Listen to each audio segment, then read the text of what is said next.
Buenas noches, estamos de vuelta con Luis Arbaiza, él es biólogo, estamos hablando sobre el origen de la vida, los misterios del origen de la vida. Y hay una pregunta que quedó ahí un poco hay muchas personas que creen en el diseño inteligente, ¿no? Piensan que hay algunas estructuras como el ojo, que es una máquina casi perfecta o perfecta, y que solamente se podría explicar porque hay un diseñador atrás, ¿no? Puede ser Dios, una entidad sobrenatural que haya diseñado esto, ¿no? Y atacan, ¿no? Inclusive muchos biólogos que son creacionistas, ¿no? Y atacan a la teoría evolutiva. La pregunta es, ¿se puede ser biólogo y al mismo tiempo creer en el diseño inteligente? No, porque, o sea, el diseño inteligente, que es una de las versiones del creacionismo, ha tenido un montón de versiones, contradice la teoría evolutiva, tanto desde la más primitiva, digamos, de Darwin hasta la más moderna, la biología, la evolución molecular y la teoría sintética en la evolución. Lo explico de la siguiente forma. Por ejemplo, Darwin, lo más simple, ¿no? Darwin dice de que al azar se producen una serie de mutaciones, ¿no? Por ejemplo, una manzana más rosada, más blanca, más roja, más chiquita, más grande, más dulce, más amarga, etcétera, etcétera. Entonces, eso ocurre al azar. Pero si hubiese un diseñador inteligente, no sería al azar, sino que si conviene que sea más dulce, aparecería una más dulce, simplemente. Entonces, ya hay una contradicción entre una condición para la evolución y la idea de un creador. En el segundo caso, hay una selección natural entre los individuos, ¿no? Los individuos más eficientes pasan a sus genes, los menos eficientes no pasan los genes, y eso también ocurre por necesidad, o sea, por lógico, ¿no? Si yo pongo a correr, el más rápido llega primero, por necesidad. Ahí también sobra la idea de Dios, porque no es que Dios haga que el más rápido llegue más rápido, es su rapidez la que lo hace llegar. Entonces, no hay ningún elemento en que entre la posibilidad de existencia de Dios en la teoría de evolución, y menos en las teorías de evolución modernas. Entonces, podría decir que si uno cree en la evolución, uno tendría que descartar la idea de diseño inteligente porque las estructuras, como el ojo, los brazos, o sea, todas se pueden explicar por una cuestión evolutiva y por eso que no son perfectas, ¿no? El ojo, digamos, es acuoso en el interior porque evolucionamos de peces, ¿no? Hubiera sido mejor que el ojo sea seco para evitar la difracción de la luz. Entonces hay una serie el cableado de la retina pasa por encima de la capa fotosensible, eso implica que el ojo se ha volteado en un momento de la evolución. Por afuera sería mejor. Entonces, pero Darwin tenía ese miedo, ¿no? Que tal vez se descubra una estructura que solamente se puede explicar por diseño divino, ¿no?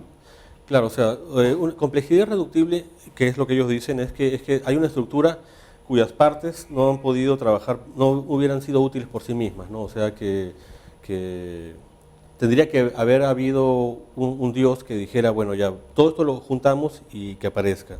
Pero parece que no existe ninguna estructura en los seres vivos que cumpla ese requisito. Un ejemplo clásico era el flagelo. El flagelo es una estructura molecular de las bacterias muy compleja. Sin embargo, se ha podido ver todo el camino evolutivo desde lo más simple hasta un flagelo complejo. Y todas cumplen un rol en la vida del organismo. Entonces, el diseño inteligente es un argumento más de decir que lo compleja que es la vida. Pero dado que una de las características de la vida es que acumula complejidad, cada generación son más complejos los seres vivos, ya ha pasado tanto tiempo, es natural que sean complejos, es normal que sean complejos. Interesante. Cuéntanos un poco sobre tus libros. Específicamente me interesa el tema del transhumanismo. No sé si puedes explicarnos qué cosa es el transhumanismo y por qué es importante. Para mí, transhumanismo implica que el criterio para juzgar lo bueno o lo malo o lo correcto o lo incorrecto no es exactamente el criterio humano. O sea, no es que todo gira alrededor del ser humano, sino a través de un criterio que se podría llamar artificial. Creo, como el filósofo Nietzsche, de que el ser humano es una cosa hecha a medias todavía. O sea, que todavía estamos más cerca del mono que del superhombre. Y una cuerda tendida entre un abismo, ¿no? Entre el animal y el superhombre. Pero más para el animal. Más para el animal. Digo yo. Y incluso sospecho, y eso lo dicen otras personas, que la especie humana incluso está en una especie de ya resbalón hacia abajo. y de regreso al árbol, regreso a subirnos a los árboles. Entonces yo pienso que lo que debe pasar es una modificación genética del ser humano, pero de vía artificial. Así como el ser humano se caracteriza por lo artificial en casi todo lo que hace, su reproducción y su evolución también debería caer sobre esas riendas. La genética tiene las posibilidades de hacer eso, y yo supongo que se pueda crear una mejor humanidad ya libre ya de tantos atavismos primitivos que como tiene ahora, ¿no? Entonces ahí podríamos ser, creo que realmente humanos o transhumanos. Interesante, ¿no? Debemos apuntar al transhumanismo. Mucha gente piensa, por ejemplo, que algo así como una manzana es muy natural, ¿no? Que es muy natural comer esta manzana, pero esta manzana es producto de la selección artificial, ¿no? Ah, bueno, eso sí. En la naturaleza no existía una manzana tan grande, tan roja, tan jugosa. Y si esto es artificial, pues prácticamente todo lo que consumimos, todo lo que creamos, es artificial. Entonces, ¿por qué hay esta obsesión con lo natural? ¿Por qué las personas, a veces que saben poco de ciencia, asumen que si algo es natural es bueno, y si algo es artificial o sintético es necesariamente malo, ¿no? ¿Por qué se da esto? Las mordeduras de serpientes son naturales y no son buenas. Entonces, de ahí podemos decir que no podemos decir lo natural es bueno. Y yo diría que lo artificial es lo netamente humano.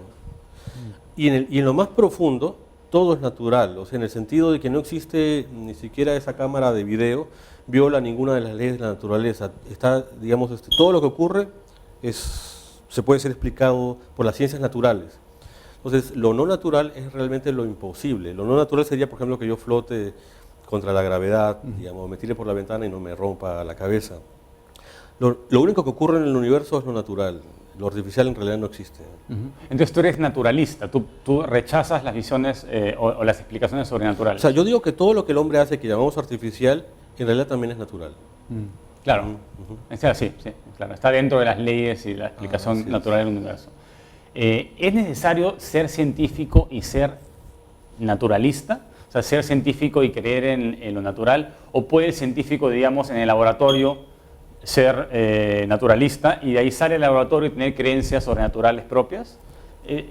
Bueno, si uno es esquizofrénico, sí puede hacer eso, claro. O sea, digamos, un esquizofrénico puede llevar una vida y luego algo completamente distinta, ¿no? O sea, vivir tener dos mentes.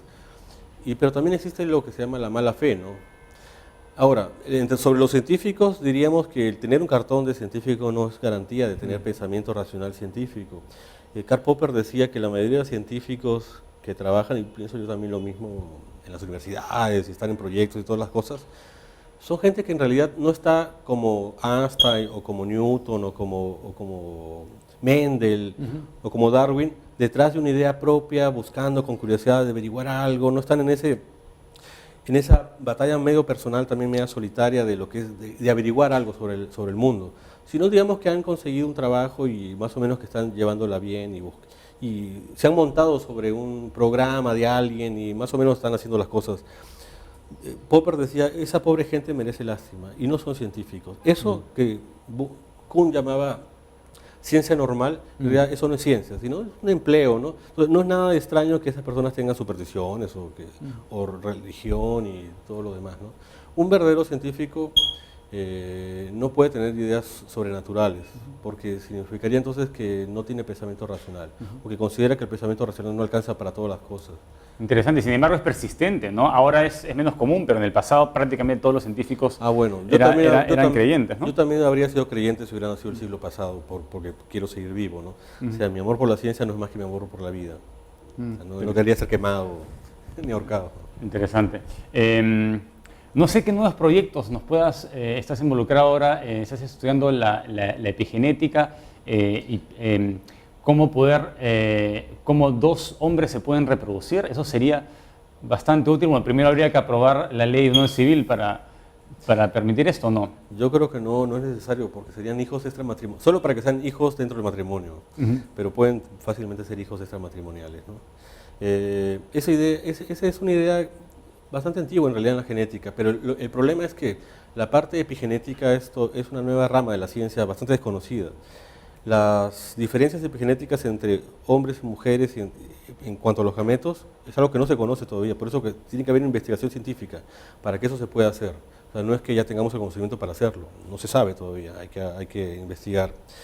Pero eso también trae una serie de problemas éticos. Pero todos los problemas éticos, entre paréntesis, no filosóficos, están basados en el prejuicio. O sea, no veo que haya ningún problema ético para que dos hombres no puedan tener un hijo biológico. Racional, ¿no? O sea, basado en la razón. Pero definitivamente los hombres que están ya de regreso hacia el árbol van a protestar, se van a oponer, sin duda. Los que no se van a convertir en transhumanos como los que aceptamos la artificialidad. Interesante, ¿no? Podemos definirnos tal vez como no Homo sapiens, sino Homo artificialis. Yo pienso que deberíamos ser Homo sapiens tecnesies, de la palabra tecnetos, que significa artificial, porque es lo que nos caracteriza como humanos.